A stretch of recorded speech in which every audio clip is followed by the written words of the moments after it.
our home. Over the course of history, we've constantly learned more and more about our planet. Humanity's endless curiosity for the unknown has led us to explore the far reaches beyond the horizon. When that wasn't enough, we took to the skies and even ventured beyond it. But there is one place that remains a mystery, a place where darkness brings a new meaning to the word, the ocean.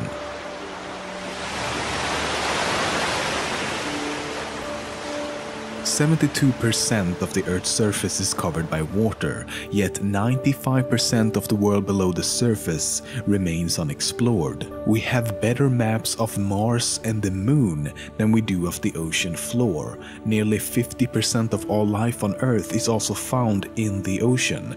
But scientists estimate that at the very least 1 million more aquatic species has yet to be discovered, which basically means that theoretically, no matter how unlikely or illogical it might be to us now, there is still a chance that a talking yellow sponge-like creature is enjoying a delicious Krabby Patty right as we speak.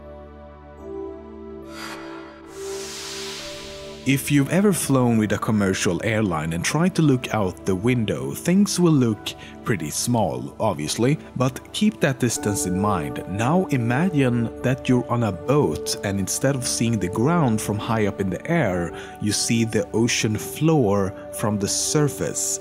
That's how deep the Challenger Deep is.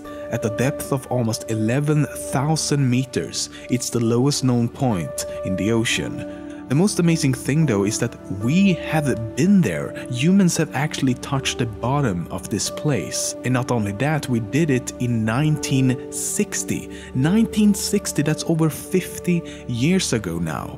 Humans would not visit again until 52 years later, when in 2012, James Cameron, the famous movie director, actually ventured down to the bottom himself.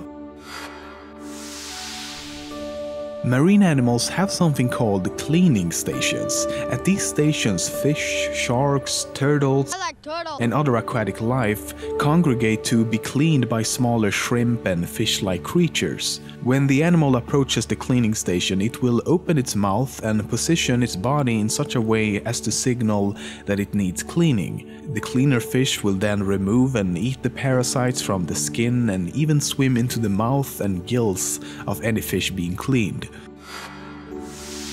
For decades now, scientists have been tracking a mysterious song heard in the depths of the ocean. The song-like sounds have been identified as belonging to a single male whale trying to communicate with others. The problem is that he produces sounds at a frequency of around 52 Hz, but most other whale species sing at frequencies much lower, between the 15 and 25 Hz range. Thus, his singing goes unnoticed no matter how hard he tries, and it's been named the loneliest whale in the world, which coincidentally sounds like a perfect title for a Pixar movie. It's been estimated that roughly 3 million shipwrecks is right now resting at the ocean floor. As they slowly sank beneath the surface, never to be seen again, they carried with them all their cargo, their gold, everything. So as we speak, there are several billions worth of treasures waiting to be found at the bottom of the ocean. In 2012, a video from an oil rig in the Gulf of Mexico spotted a highly unusual and surreal-looking creature. It was captured over 1,000 meters below the surface, floating around like a sheet or a blanket in the water. The creature was later revealed to actually be a form of a jellyfish, Deepstaria enigmatica to be exact, which is an awesome name by the way. Not much is known about the animal other than that it lives at a depth of between 1,000 and 2,000 meters. There is something called deep sea gigantism, and it's exactly what the name suggests. It's the tendency for deep sea animals to display a larger size than their smaller, more common relatives. For example, the giant and colossal squid. The colossal is the larger of the two and can grow up to 14 meters long, the average length of a freaking bus. Another example is the Japanese spider crab with a maximum leg span of almost 4 meters. There's also the giant oarfish, which can become over 17 meters long, and the giant isopod, which looks absolutely enormous compared to its smaller relatives. It's not exactly known what is causing the creature's increased size.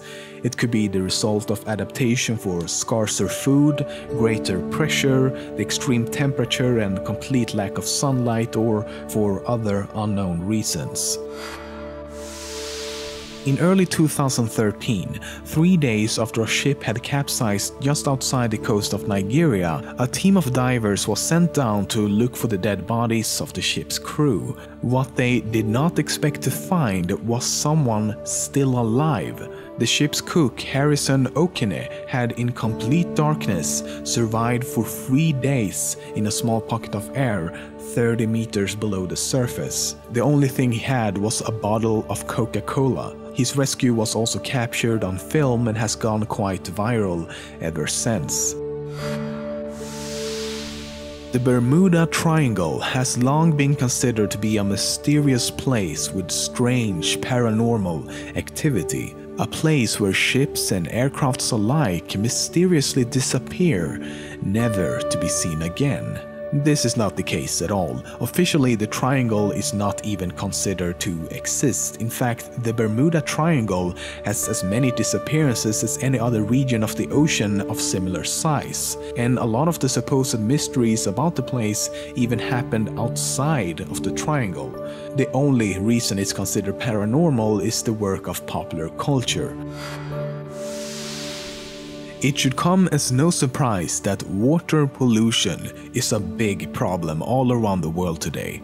Our complete disregard for destroying something that is absolutely essential for life on this planet is nothing short of astounding. And it's not just about the life in the ocean, it's about life on Earth, humans included. Millions of marine creatures, birds and terrestrial animals are killed every year as a direct consequence of pollution. In China, over 90% of the water in and around cities is polluted, which should come as a shock to no one as they release around 60 million tons of waste into the ocean every single day. The issue comes down to our inability to account for long-term effects, the fact that what we do now, today, could literally mean life or death in just a few short years. But let's not forget about our pollution of the skies. Global warming has an enormous effect on the oceans as well. About 30 to 40% of the carbon dioxide we release into the atmosphere dissolves into the ocean, rivers and lakes.